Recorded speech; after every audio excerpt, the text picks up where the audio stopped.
Selamlar tekrar. Yine bir uzun yol seyahati olacak. Bu sefer sonbahar aralığın ortasındayız. Aracı %70'e kadar şarjını yapacağım şu anda. %70'te şarj duracak. Sonrasında %100 şarj olacak şekilde tekrar şarja takacağım %70'ten sonra. Yani kapatıp tekrar takacağım. Neden? Çünkü %70'ten sonra ne kadar şarj aldığını yazacağız bir kenara. Eve geldiğimde yani yaklaşık 700 kilometrelik gidiş dönüş sonucunda ne kadarlık bir şarj kaybı olduğunu, ne kadarlık bir enerji harcadığımızı ve maliyet olarak hesaplamak için tekrar eve geldiğimizde %70'e kadar şarj edeceğim. Çünkü eve geldiğimde %100 şarj etmek istemiyorum. %100 yola çıktığım şekliyle de bakabilirdik. Ama eve geldiğimde %100 şarj etmeyeceğim için hesaplamada hata payı daha yüksek olabilirdi. Bir de şunu hatırlatmak gerekiyor. %100'e doğru ısınma daha çok arttığı için Gökhan Bey'in kulakları çınlasın. %100'e doğru %80'den %90'dan sonra şarj hızı yavaşlıyor. Ancak ısınma artabiliyor %100'e doğru. Bu nedenle şarj kaybı biraz daha fazla olabiliyor. Toplam ortalamaya da yansısın istedim o şarj kaybı. Bir de sabahleyin tabii saat 5 gibi 4.30 gibi falan şarja başlatırsam aracı, hava sıcaklığı da 10 derecelerde falan burada geceleyin. Gideceğim yer Dikili'de de baktım 5-6 derecelerde geceleyin. Gündüzde sanırım 13-14 derecelerde. O nedenle sonbahar diye nitelendiriyorum bu yolculuğu. Kış olarak nitelendiremiyorum. Yine de yaza göre daha soğuk bir ortamda deneme yapmış olacağız. Yola çıktık ve çok yoğun bir sis var. 7-8 derecelerde hava sıcaklığı.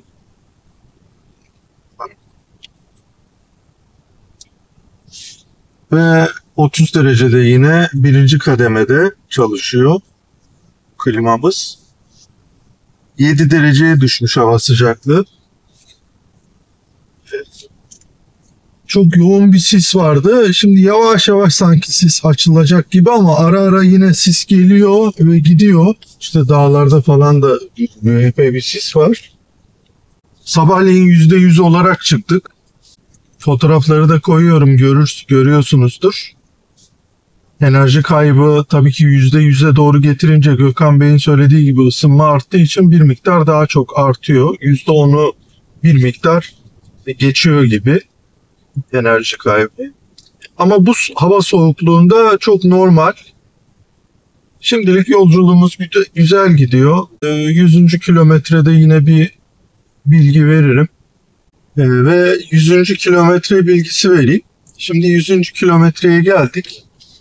Didim yol ayrımından uzaklaştık. Söke yoluna doğru gidiyoruz. Yine 10 derecelerde şu anda hava sıcaklığı. 7 derecelerden 10 derecelere kadar çıktı. Yine klimamız tek kademede 30 derecede.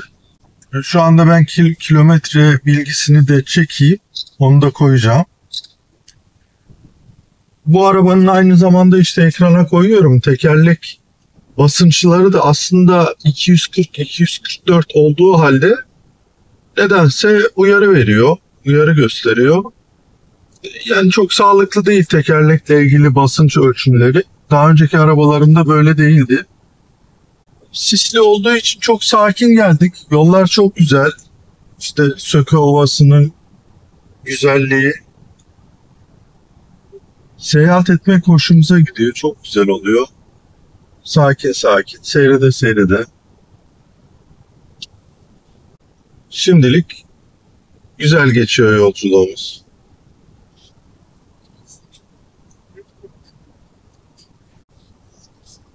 ...200. kilometreye geldik. 200. kilometrede bir bilgi vereyim dedim.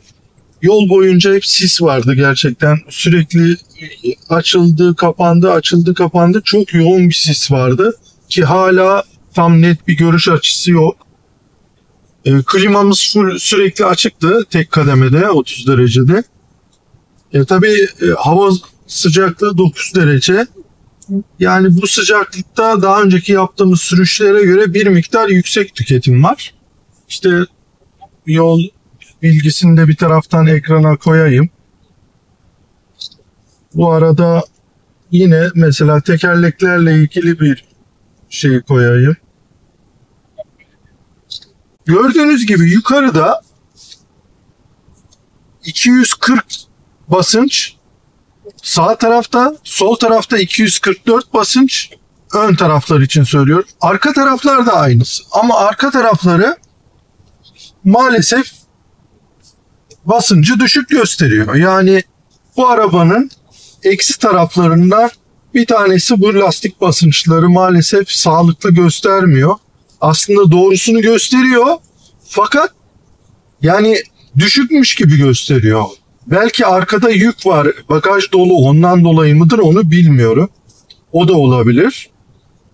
Bu arada bu arabanın yine eksi yanlarından bir tanesi de otopilotu güven vermiyor. Yani şu anda otopilot açık. Uzun süredir 110'la gidiyoruz. Otopilot açık. Ama mesela diyelim ki şeride doğru gidiyor ve eğer tutmazsam şeritten dışarıya taşabiliyor.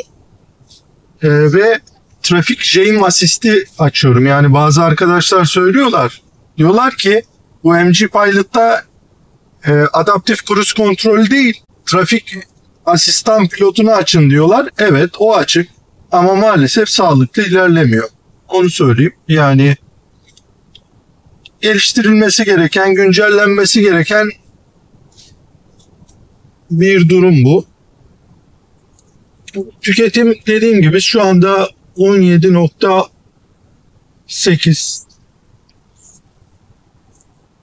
Normal, yani bu havalarda, bu sıcaklıkta klimanın açık olduğu durumda bagaj da full dolu ve genellikle hızımız da Bodrum'dan yaklaşık 100 kilometreden sonra hep 110 kilometre ile geldik. İlk 100 kilometrede epey düşüktü hızımız. Çok aşırı yoğun sis vardı. Daha sonrasında da sis vardı ama yine dediğim gibi otoban olduğu için yine 100-110'la geldik. Bu kadar söyleyeceklerim 200. kilometrede. Evet, yine Menemen'de Sakıp Ağa Outlet'te bir tost veya işte bir şeyler atıştırmak üzere mola verdik. Bu sırada aracın şarjı da %30 düzeyindeydi. En yakıtta da şarja taktık. İşte burada da biraz şarj etmiş oluruz. Buradan da tekrar yola koyuluruz. İşte bakın 4 dakika 5 dakika oldu, %44 oldu. Daha 5. dakikaya yeni girdi.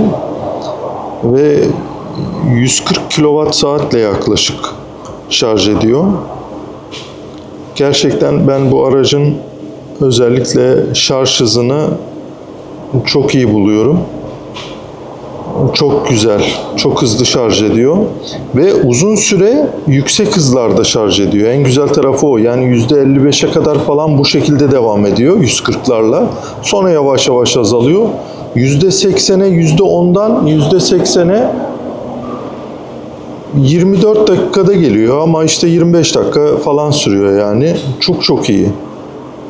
Yolculuk nasıl geçti? Güzeldi, keyifliydi. %100'e şarj ettim. İşte ekrana da koydum. %10'dan fazla bir enerji kaybı oldu. Onun da en büyük nedeni işte yani zaten AC şarjda %10 hatta %10'dan fazla bile enerji kaybı çok normal. DC'deki şarj kaybına şimdi bakarız. O daha az oluyor tabii ki. Yani yol boyunca çok sis vardı. Özellikle ilk 100 kilometrede bayağı bir düşük süratlerle geldik. Sonrasında yani 100 kilometreden sonra işte 110 kilometre hıza sabitledik. Tabii İzmir girişinde trafik yoğunluğu oldu. Ama gayet iyi geldik. Yani keyifliydi yol. Kötü değildi, zevkliydi. Çünkü 2 gündür yağmur yağıyordu. O nedenle bugünü erteledik. Normalde 2-3 gün önce geçecektik. Daha önceki sürüşlerimle karşılaştırdığımda biz buraya geldiğimizde 1 kilowatt falan daha azdı ortalama tüketim. Normal yani bu hava soğukluğunda sürekli de klimanın açık olduğu ortamda çok normal, anormal bir durum yok. Memnunum yani tüketiminden gayet iyi. Bakın göstereyim şimdi tekrar. Görüyorsunuz. Yani %55'e geldi. çok hızlı. Şarj hızı çok iyi. Ve hala bakın 140 kWh görülüyor mu bilmiyorum. Görüleceği üzere Dikili'ye varışımız 16,9 kWh'lik bir ortalamayla gerçekleşmiş. Şimdi Relive uygulamasından, animasyondan takip edelim seyahatimizi. Baktığımızda üstte sol tarafta yükseklik, iniş ve çıkışların grafiği yer alıyor. Ve aynı zamanda da yine anlık hız grafiğimizi görebiliriz. Burada gördüğümüz gibi yaklaşık 100. kilometrelerden sonra 110 kilometreye sabitlemişim. Son özellikle Menemen'den itibaren de yaklaşık 100 kilometre, 90-100 kilometrelik sabit hızlarla gitmişim. Oradan hızımızı görebiliyoruz. İlk 100 kilometredeki verimizi yine ekrana koymuştum. Burada da görünüyor. Yine yükseklik grafiği Relive uygulamasından baktığımızda iniş çıkışlar, ne kadar çok sık iniş çıkışlar yapmışız. Toplam 1882 metrelik bir çıkış gerçekleştirmişiz. En yüksek noktamız da 292 metre olmuş. Bu iniş çıkış grafiği yol boyunca devam etti. 200. kilometredeki tüketimimiz 17,6 kWh olmuş. Onu da koymuştum zaten. Burada yine en yüksek tepe noktamız 292 metrelik bir kod yükseklik. Burada en yüksek hızımız sollama için yapmışım muhtemelen. 129 km/saat. Ve kahvaltı için bir mola vermiştik. Mola vermişken de aynı zamanda şarj edelim dedik aracımızı. Zaten epey de azalmıştı. %27'ye gelmişti ve burada şarj ettik. Buradaki şarjda yaklaşık %6'lık bir enerji kaybı oldu. Sıcaklığımız yaklaşık 8-10 derecelerdi. Daha altına da düştüğü oldu. Ama yoğun bir sis geçişi vardı. O nedenle yavaşlamalar oldu. Daha önce epey bir defa bahsettiğim gibi. Klimamız sürekli açıktı birinci kademede. Ve toplam sonuçta da 16,9 kWh'lik bir tüketimimiz gerçekleşmiş oldu. Ama bu ekran verisi tabii ki. Sonra Dikili'den önce de yine de aracımızı şarj edelim dedik. Ve %97'ye kadar şarj ettik. Bugün dönüş yoluna geçeceğiz. Küçük bir işimiz kaldı burada. Hava sıcaklığı 2 derece. Burada az bir kilometre yaptık şehir içinde. Biraz daha yaparız. Sonra dönüş yoluna geçeceğiz. Ama hava müthiş soğuk. Şimdi yola çıkacağız. Bir Bergama'ya gideceğiz. Orada biraz işimiz var. 6 derece hava sıcaklığı. Koltuk ısıtmamız açık. 31 derecede. Aynı zamanda klimamız da açık. Kilometremiz 2074. Orada Bergama'da seramikçinin orada işimiz var. Hem de biraz şarj da yapmış oluruz %97'ye kadar. Ondan sonra da orada işimiz bittikten sonra yola koyulacağız. Bergama'da %97'ye kadar şarj ettik aracı. Evet, yaklaşık 100 kilometre oldu. 100 kilometreyi geçtik yola çıkalı. Hava sıcaklığı 12 derecelere çıktı ama yine de dışarısı soğuk, ama sabahleyin çok daha soğuktu tabii. Yolumuza devam ediyoruz. Yaklaşık 3 saatlik yolumuz kaldı. Soğuk havalardaki tüketimi görüyoruz. Şu anda 18,7 kWh. DC'den enerji kaybı yaklaşık %6 civarlarındaydı söylediğim gibi. AC'den de yaklaşık işte 12-13 civarlarında. %100'e şarj ettiğinizde ise yaklaşık %16, %15, %18 o civarlarda olabiliyor havanın sıcaklığına göre. Ortalama olarak ikisinin ortalamasını %10 alabiliriz. Ona göre bir hesaplama düşünebiliriz. Şimdilik yolumuza devam ediyoruz. Evet, 200. kilometreye geldik. Şimdi Söke, Bodrum, Germencik yol ayrımındayız. 200. kilometreyi de bu şekilde tamamlıyoruz. Kamyoncuların durduğu yerde kısa bir gözleme molası.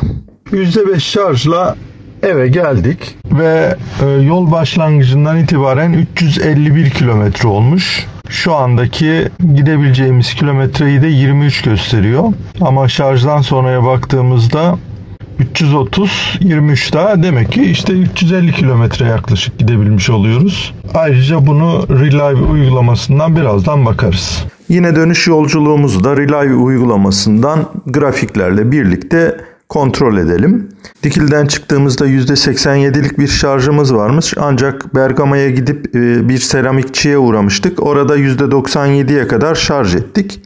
%97 şarj ettikten sonra eve gelene kadar şarj etme gereği duymadık zaten. Şimdi yükseklik grafiğine bakıyoruz. Toplam 2257 metrelik bir tırmanış yapmışız. Bu da hız grafiğimiz. Burada dönüş yolunda daha çok 110 kilometrelik sabit hıza ulaşmışım. Sürekli bir şekilde 110 kilometrelik sabit hızla gelmişim. 100. kilometrede ortalama tüketim 18,7 olmuş. Yine baktığımızda sadece Söke'den sonra hızımız düşmüş. Bir ara 120 kilometre saatleri sabitlemiştim. O noktada işte sollama yaparken 177 kilometre saatlik en yüksek hızımın olduğu noktayı geçtik biraz önce. Yine 301 metrelik bir yükseliş en yüksek noktamız. 200. kilometre verimiz yine videonun içinde de vardı zaten. Bu da anlık hız grafiğimizde devamını görebiliyoruz. Dönüş yolunda daha çok yüksek hızlarla, bana göre yüksek hızlarla tabii ki, yani 110 kilometre sabit hızlarla hemen hemen gelmişim. Yine Milas Pınarcık'ta kamyoncuların da durduğu bir gözleme yenilen yer vardı. Salaş olan mekanlardan bir tanesi ama çok güzel, lezzetli. Kamyoncuların durduğu yerler genelde öyle olur zaten. Orada bir atıştırma molası verdik diyebilirim. Ve sonrasında da az bir yolumuz kalmıştı zaten. Bodrum'a kadar şarjımızın yeteceğini gördüm ve Bodrum'a kadar devam ettim. Çok da hızımızı, ısıtmamızı kesmeden eve varmış olduk %5'le. %5'le vardığımızda da zaten hemen aracı şarja taktım. %70'e kadar şarj ettim. En sonda da tüm verileri birlikte bulmuş olacaksınız. Ekrana onları koyuyorum. Ben daha çok ekran verisine değil, harcadığımız enerjiye göre tüketim maliyetine bakıyorum.